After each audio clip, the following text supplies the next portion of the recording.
Welcome to the Stray Pointers podcast, where seemingly ordinary people join us for extraordinary discussions.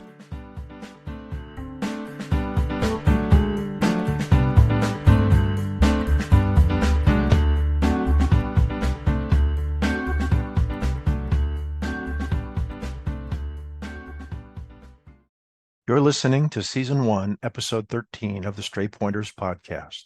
This episode of the Stray Pointers podcast was recorded on November 20th, 2023. I'm your host, Jim Lawless. For links to items referenced in the podcast, please see the show notes for this episode at straypointers.com. Tonight, longtime news journalist and Beatles expert David Helling joins us. Dave, welcome to the show. Great to be with you, Jim. So, Dave, we'll talk about your career in news journalism in a bit, but where I first discovered you was on the airwaves at 5:90 a.m. in Omaha in the mid-70s, maybe about 1976. 10-year-old me was already a Beatle fan long after they've, broken up. And I don't remember exactly how I found the show, but 10:30 p.m. every Sunday night, while Star Trek was on, mind you, you guys could have maybe figured a better schedule for that. 10:30 p.m. every Sunday night, you would be part of Mike Rivers, the main DJ there, was hosting a show, and I forget the name of that show, the Hall of Fame. Mike Rivers Hall of Fame. Yeah, and at 10:30, that switched over into, for about 45 minutes to an hour, about an hour of Beatles music, and people would write in letters and with trivia questions on them, and you'd answer them. You were the Beatles expert. Right. Yeah, let me tell you how that show got started, if I could quickly, Jim. Sure. I was a student at Creighton University at the time, and had a part-time job at WOW working in the record library, and so I got to know everybody and meet lots of folks who worked there, including Mike. And he knew that I was a big fan of the Beatles, and of course he did this show. And one night he called me in the dormitory and he said, "Hey, I've got this question. Somebody wrote in about the Beatles. Do you know the answer?" And I forget what the question was, but I knew the answer. So he said, "Hey, let's do a bit here.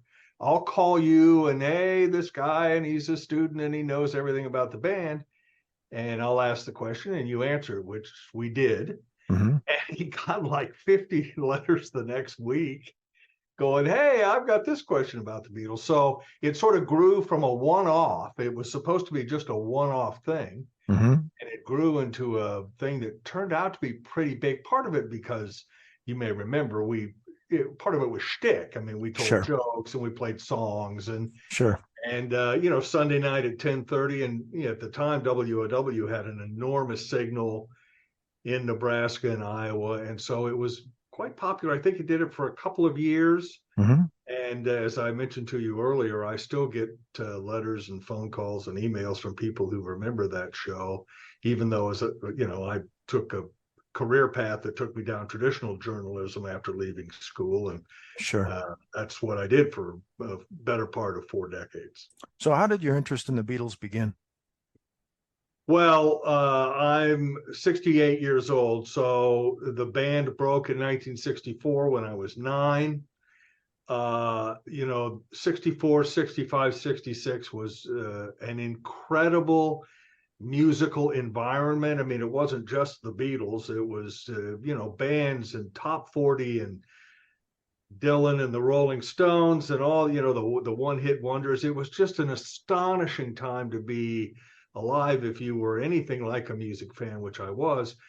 And then, I started picking up on the Beatles a little bit more and paying more attention to them, and I started reading about them. And at the time, the information that was available about any band, but certainly the Beatles, was spotty, to say the least. It's hard to imagine now, but biographical details were hard to come by. There were a few books out, and anyway, I started collecting magazine articles and just reading different things. And you know how kids are, you just get excited about the records. And the Sgt. Pepper was a Christmas gift, and the White Album came out, and it was just an amazing time. And I still am astonished by how much fun we had back then people forget this too about contemporary pop music. The Beatles did 2 albums a year. Oh, sure. I mean, they did 13 albums in basically 6 or 7 years of existence, at least public existence, plus 2 singles. So you constantly had new product, and as you know, each album seemed more astonishing than the one before it. And so that all sort of rolled into a piece, and then the show broke, and again, at the time, if you did a little bit of research, you could find stuff out, but it was not hard to be seen as a Beatles expert because there just wasn't that much information out there. Now, of course, I mean, the Mark Lewison biography alone, Tune In, which is part of a 3-part series, is 800 pages in its short version. And it just covers the band until 1962. So, you can buy like the 1,500-page version or whatever. So there's just an enormous amount of information that would make a show like ours a little superfluous. But at the time, it was a big deal, pretty popular thing.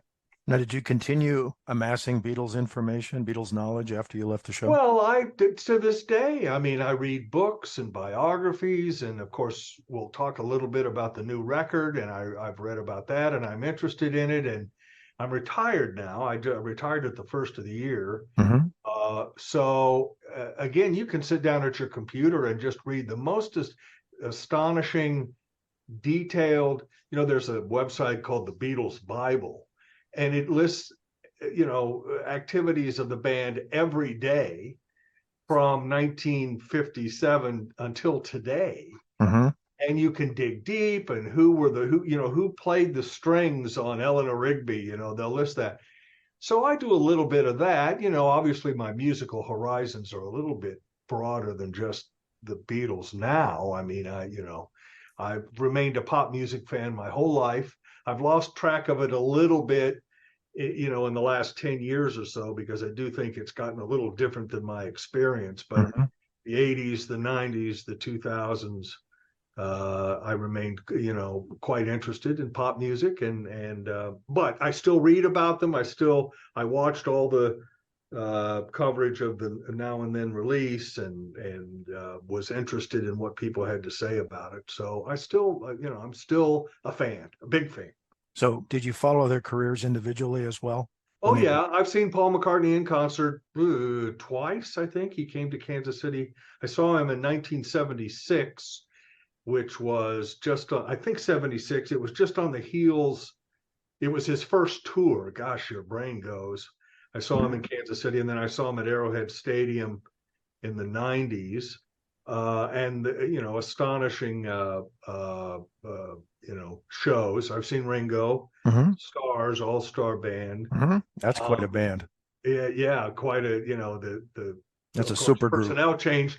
At the time, it was one of the early all-star bands, and they had some amazing musicians as part of it. But Mm-hmm. and now, as is always the case, I think as you get a little bit older, I would buy each new release. I don't really do that anymore. I haven't Mm-hmm. purchased Ringo stuff. And the fact of the matter is, the environment that we live in now for obtaining music has changed dramatically. Sure. You Mm-hmm. can subscribe to Spotify and get everything Ringo Starr or George Harrison has ever done in one way or another. So I follow them that way, but I'm not as, again, not as singularly focused on the Gotcha. band as I was Like, say 30 or I, 40 years I ago. I have to name drop a little bit here. See, I came into the Beatles because my older brother was wanting to be a professional musician. He's about Well, your age, and he has been the touring keyboardist with a little band from Ireland known as U2 for about the oh, last 20 years. oh, you're kidding me. No, and if you Google Terry Lawless I sometime, will.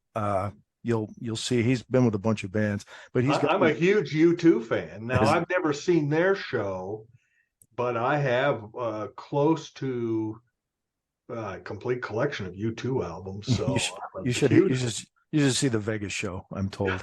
Yeah, I saw some reviews of it and saw some of the video from the big globe that they built out there. And well, that's cool. I have, I brushed up against, I've met Yoko Ono. Okay.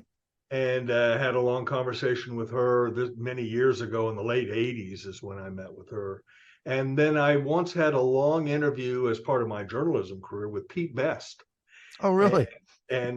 it was a fascinating thing to meet him and talk about Now, his experiences. And, now you he know, I kind told, of he kind of came out of the woodwork trying to, in my opinion, trying to kind of milk that yes, fame as people yeah. were wondering And who who he can was. blame him? I mean, Sure. he came this close to immortality.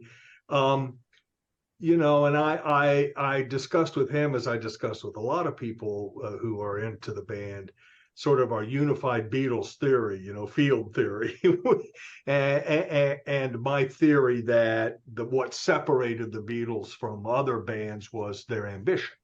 I mean, they were just the most ambitious for whatever reason, different reasons.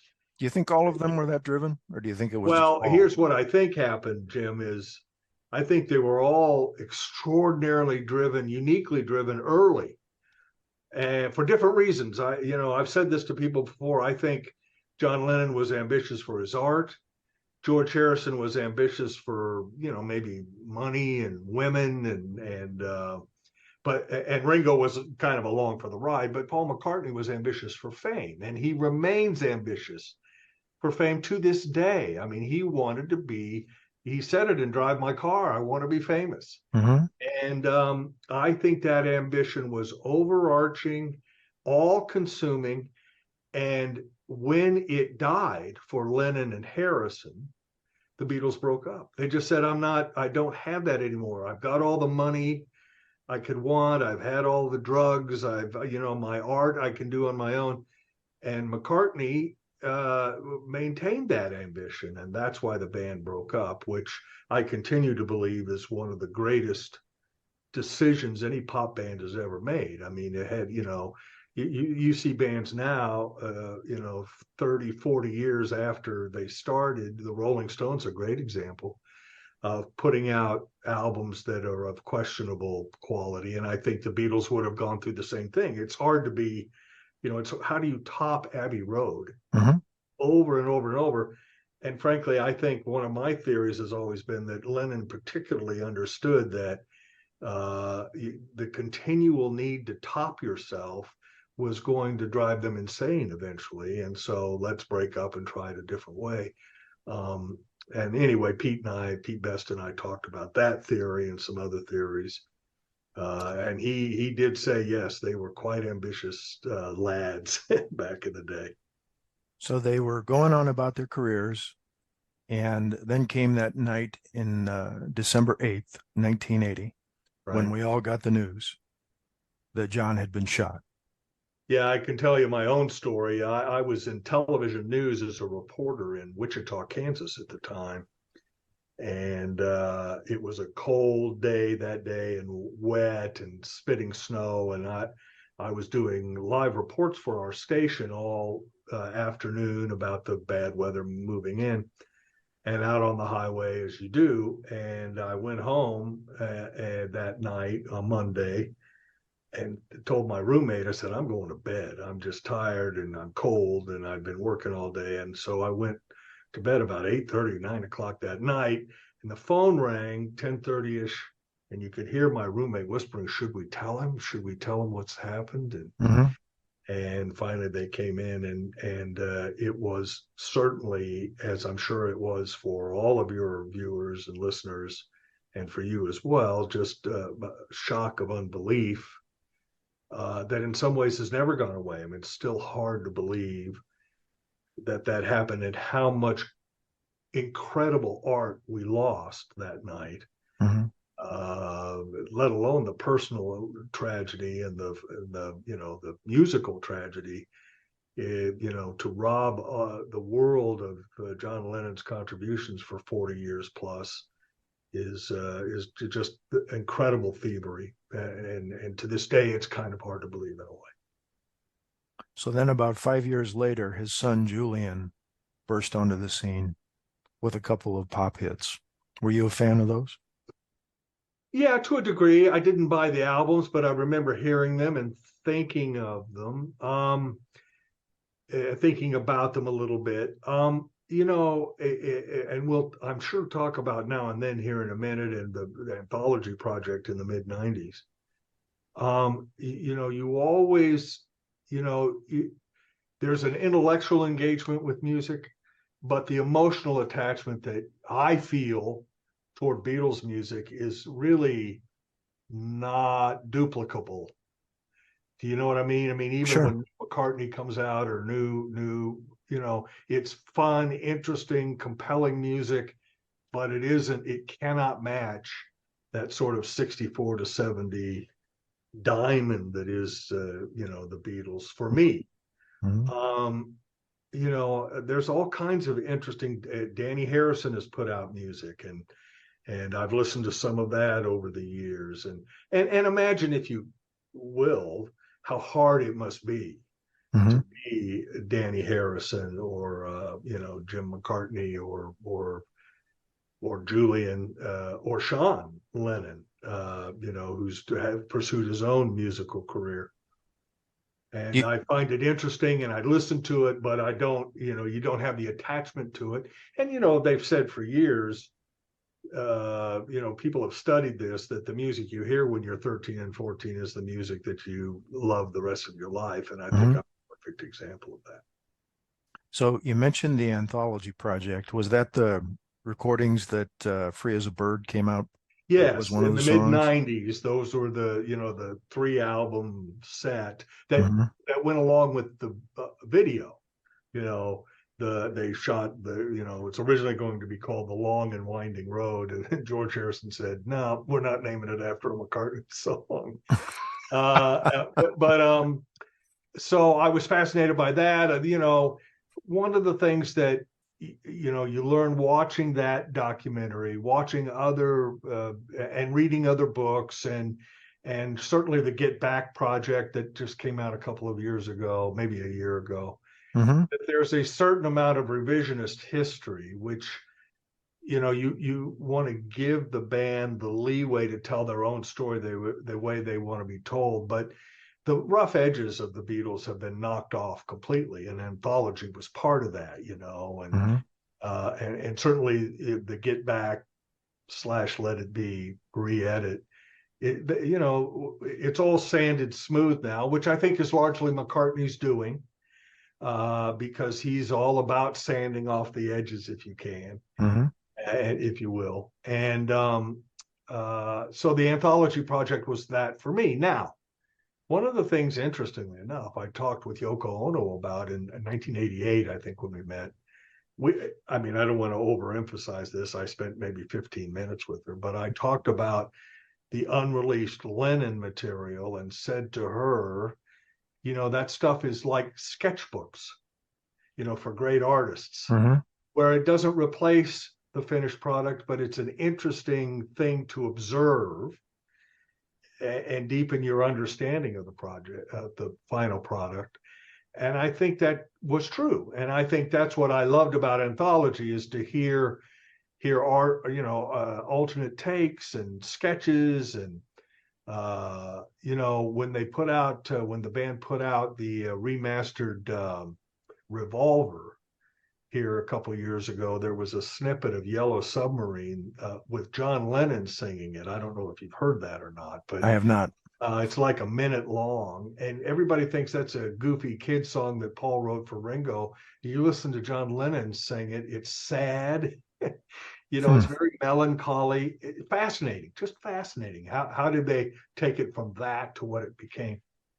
Did you like the Beatles Love release that the Cirque du I Soleil have used? that, and but I don't play it very often. For example, I purchased all of the CD remasters that came out, I want to say about 10 years ago. Mm-hmm. And I hardly listen to them at all, in part because the remastering is so high quality that you hear the record in a way you didn't hear it when you were a kid. And your brain is sort of going, no, I don't want to hear the drums separate from the bass. I Mm-hmm. grew up hearing them together.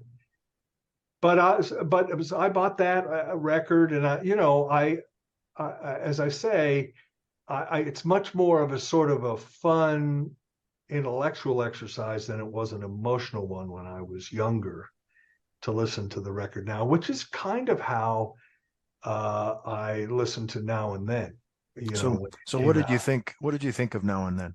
Well, it was great song, interesting song. Not a masterpiece, but who would expect that after, 50 years and, uh, but I had the same, I don't want to say queasiness, but just the unease, maybe is the best word, about that record that I did with Free as a Bird and Real Love from the anthology years. And the uneasiness is that we cannot know whether John Lennon would have participated in those projects or not. We Hmm. can't. Now, in interviews, McCartney said, "No, I knew what John would have wanted us to finish this record," and he certainly is much more expert on it than you or I would ever be. Hmm. But just as a physical reality, we can't know. And Lennon particularly was very iconoclastic about the Beatles. He was sort of, at some points he loved them and talked about them, and then at other points he was, what the hell is this all about? I'm not in high school anymore.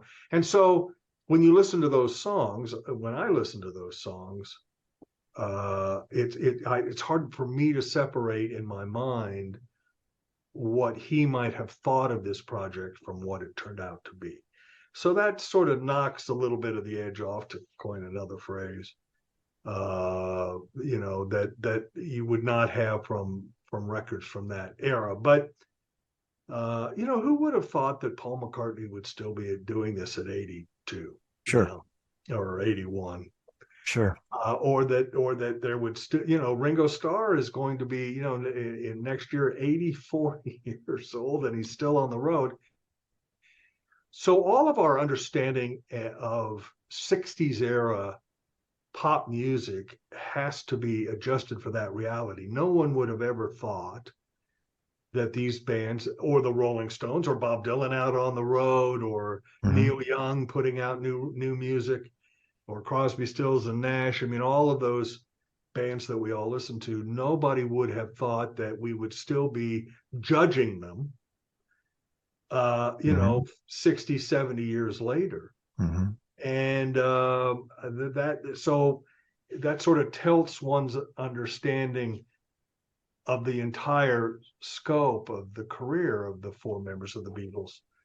But again, that's why I think the breakup was so important, because we have this body of work that may be remastered, Sure. remixed, reissued, love, issued and mashed up and all these things. Great, entertaining and fun, but they are different from, not necessarily lesser than, but different from that core work from 1962 to 1970 Sure. that I think we all fell in love with. For me, Sure. anyway, that's the way I look at Okay, so let's go back to what we started the show talking about. Let's talk about the Beatle Trivia radio show.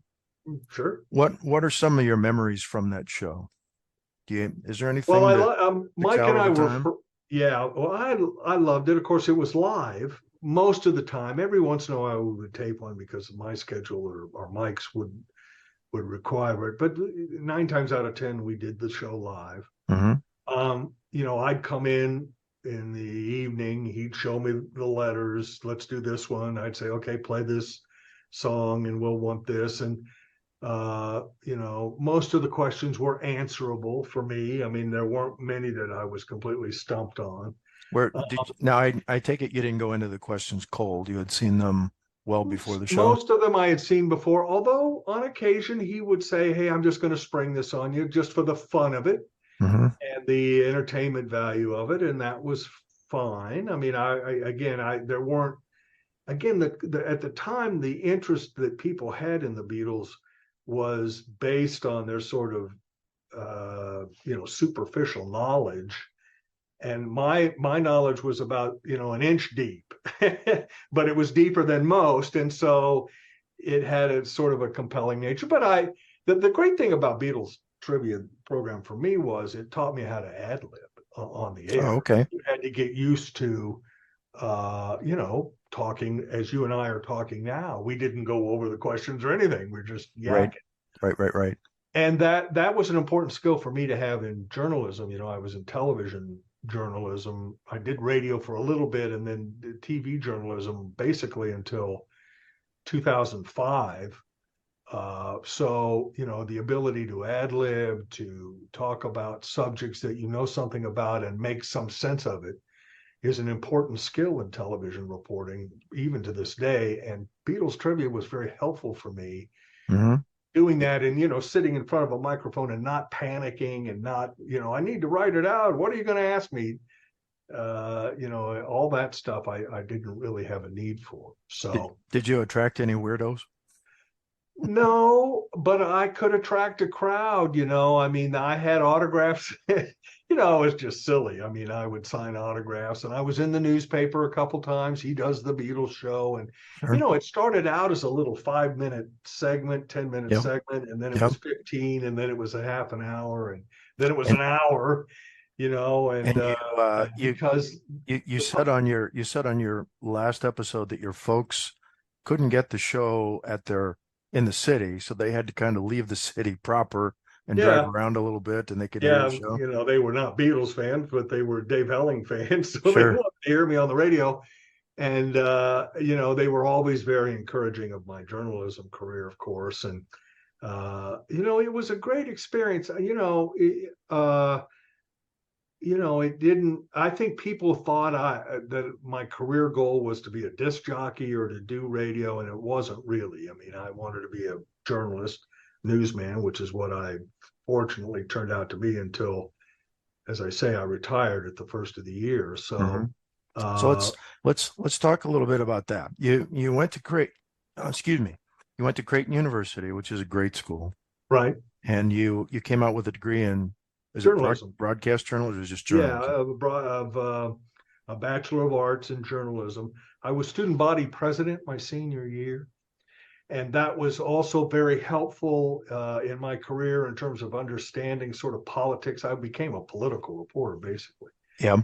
and but like everyone graduating from school, and certainly, you know, I was no exception. I graduated in 1977.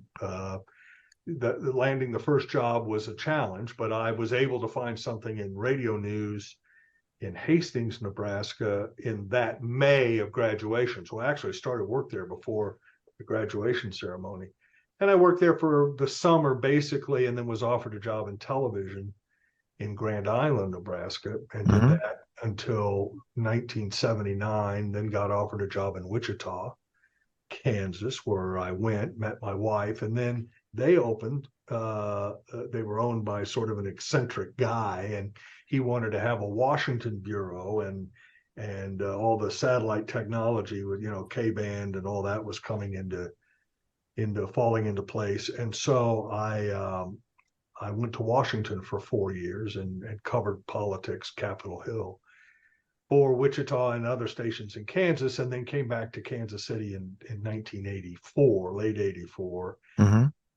and where I worked in television, as I say, until 2005, and then went to work for the Kansas City Star print newspaper, Hmm. where I covered politics and wrote opinions until my retirement at the end of 2022. So that's my career arc. But you know, I wanted to be a journalist. I went to Creighton to be a journalist.